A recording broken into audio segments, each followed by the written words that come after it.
โยเจอกันสวรรณเขต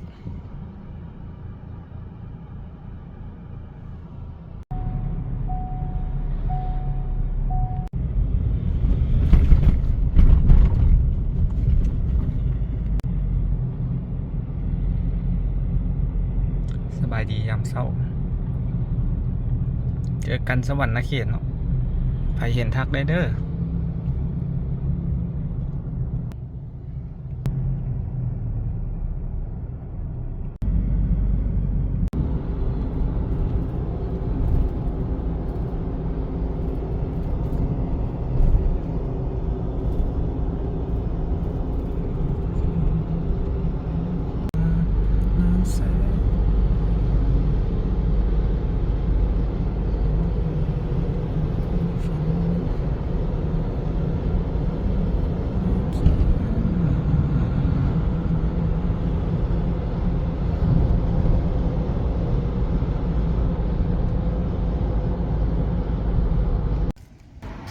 สามแยก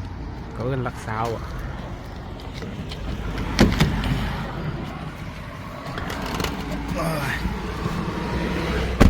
ลุยกันต่อ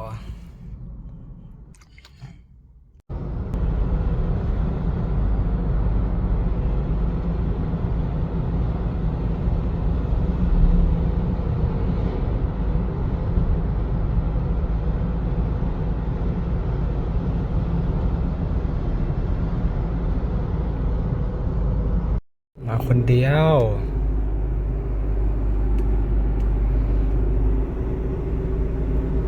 ขับรถนั่นแหละหัวหน้าเอ้ยหากระฮอดลักซาวฮอดท่าแขกแล้ว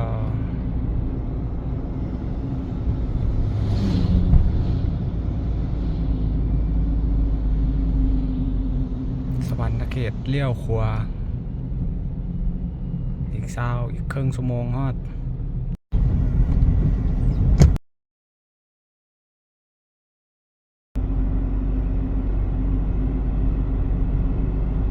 สบายดีสวรรณเขตทุกทำไมอ้อมข้างโคตรงาม